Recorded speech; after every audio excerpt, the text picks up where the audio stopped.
తండ్రి కొడుకుల పంచాయతీలో పని మనిషి చేసిన వ్యాఖ్యలు కీలకంగా మారాయి. పోలీసులు ఆమె వ్యాఖ్యలను పరిగణలోకి తీసుకుంటారా లేదా ఒకవేళ తీసుకుంటే కేసు ఏ మలుపు తిరుగుతుంది అన్నది సస్పెన్స్ గా మారింది.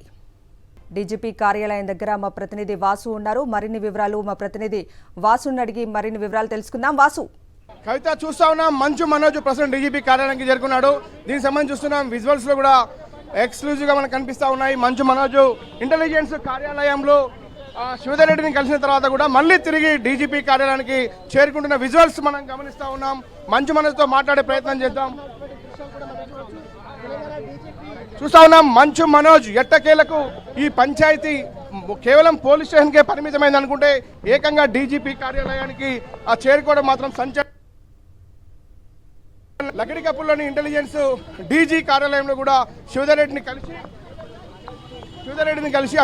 కలిసిన తర్వాత కూడా ప్రస్తుతం ఆయన డీజీపీని కలుసుకోవడానికి వచ్చినట్టు సందర్భంగా చూస్తున్నాం. డీజీపీ కార్యాలయం దగ్గర భారీ పోలీస్ బందోబస్తు మనకు కనిపిస్తూ ఉంది. ఏదైతే మంచు మనోజ్ మౌనికతో కలిపి కూడా ఆ డీజీపీని కలుస్తారు. ఇప్పటికే ఆయన అపాయింట్మెంట్ కూడా తీసుకోవడం జరిగింది. మరి కాసేపటి డీజీపీకి తన ఇంట్లో జరిగిన గొడవకు సంబంధించి ఆయన ప్రధానంగా కూడా పోలీసుల పైన కొంత ఆరోపణ చేస్తూ ఉన్నాడు. స్థానిక పోలీసులకు సంబంధించి పోలీసులు ఏకపక్షంగా వ్యవహరిస్తున్నారంటూ కూడా ఆయన కొన్ని ఆరోపణలు చేస్తున్న పరిస్థితి డీజీపీ కార్యాలయానికి. ప్రస్తుతం అయితే మంచు మనోజ్ మౌనిక చేరుకున్న పరిస్థితి మనకు కనిపిస్తూ ఉంది. అయితే ఇంటెలిజెన్స్ డీజీ శివధర్ రెడ్డిని కలిసి కూడా జరుగుతున్న పరిణామాలకు సంబంధించి గత 2 రోజులుగా తన నివాసంలో జల్పల్లి నివాసంలో జరిగినటువంటి గొడవ కావచ్చు, ఆ తర్వాత జరిగినటువంటి పరిణామాలు కావచ్చు, పోలీసుల దర్యాప్తు కావచ్చు, అన్ని అంశాలను ఆయన ఒక రిటర్న్ గా కూడా ఫిర్యాదు చేశారు. మళ్ళీ తిరిగి డీజీపీ కార్యాలయం చేరుకున్నాడు. డీజీపీ కార్యాలయంలో కూడా ఫిర్యాదు చేస్తాడు. అయితే ప్రధానంగా కూడా జరిగినటువంటి గొడవ కావచ్చు, తనపైన జరిగినటువంటి దాడి సంబంధించి కావచ్చు, సీసీ కెమెరా ఫుటేజ్ మాయం చేశారు. ఈ కేసులో పక్షపాతం కొనసాగుతున్న అంశాన్ని ఆయన డీజీపీ గురించే ప్రయత్నం చేస్తున్నారు. కానీ ఇక్కడ మోహన్ బాబు మాత్రం పోలీసులకు పహాడీ షరీఫ్ పోలీసులకు ఇచ్చినటువంటి తన స్టేట్మెంట్లో మాత్రం ఇది కుటుంబ వివాదంగా చెప్తా ఉన్నాడు. మేము పరిష్కరించుకుంటామని ఇప్పటికే విష్ణు మోహన్ బాబు చెప్పినప్పటికీ కూడా తిరిగి ఇతను డీజీపీ కార్యాలయానికి రావడం మాత్రం ఇక్కడ సంచలనం కలిగిస్తూ ఉంది. చూస్తున్నాం ఆ డీజీపీ కార్యాలయానికి చేరుకుంటున్నారు. వాళ్ళు కార్ నుంచి దిగుతున్న విజువల్స్ మనం గమనించవచ్చు.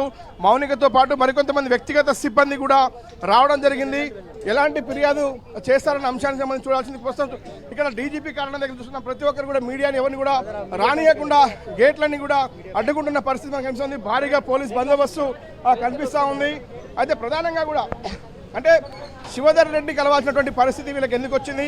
మామూలుగా డీజీపీ అపాయింట్మెంట్ కోరినటువంటి మౌనిక ఏదైతే ఇద్దరు కలిసి కూడా ఎందుకు మళ్ళీ డీజీపీ కార్యాలయానికి వస్తున్నారంటే ఖచ్చితంగా కూడా పూర్తి స్థాయిలో కూడా కుటుంబ వివాదాన్ని చాలా పెద్ద ఎత్తున కూడా ఏకంగా డీజీపీ కార్యాలయానికి చేరుకొని దర్యాప్తు చేయాల్సినటువంటి అంశం పైన వీళ్ళు ఎందుకు ఫిర్యాదు చేస్తూ ఉన్నారు అంటే ఇది ఖచ్చితంగా కూడా ఒక $1 మిలియన్ క్వశ్చన్గానే మిగులుతూ ఉంది.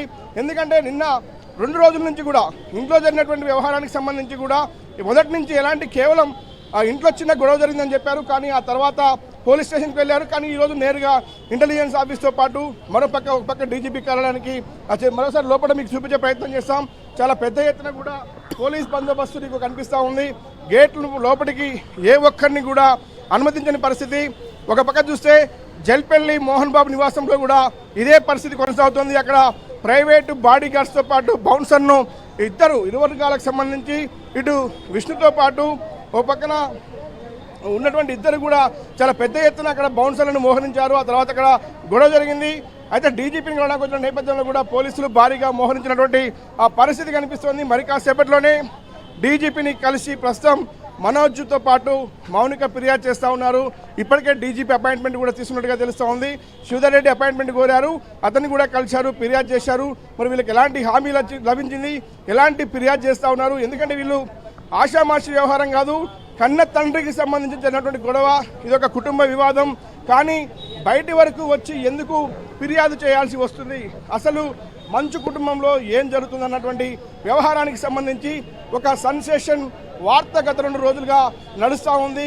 ఒక సస్పెన్స్ కొనసాగుతుంది. ఎవరు కూడా అసలు విషయం చెప్పడం లేదు. కొంతమంది పని మనుషుల మధ్య వివాదం బయట దాకా వచ్చిందంటున్నారు, మరికొంతమంది ఆస్తి వివాదం అంటున్నారు, మరికొంతమంది జల్పల్లి నివాసం అత్యంత విలాసవంతమైనటువంటి ఫామ్ హౌస్ సంబంధించినటువంటి వ్యవహారం అంటూ ఉన్నారు. కానీ ఏది ఏమైనప్పటికీ కూడా ఒక తెలుగు సినిమా పరిశ్రమలో అగ్ర హీరోగా పనిచేసినటువంటి మోహన్ బాబు కుటుంబంలో ఈ వివాదం మాత్రం చాలా పెద్ద ఎత్తున సాగుతూ ఉంది.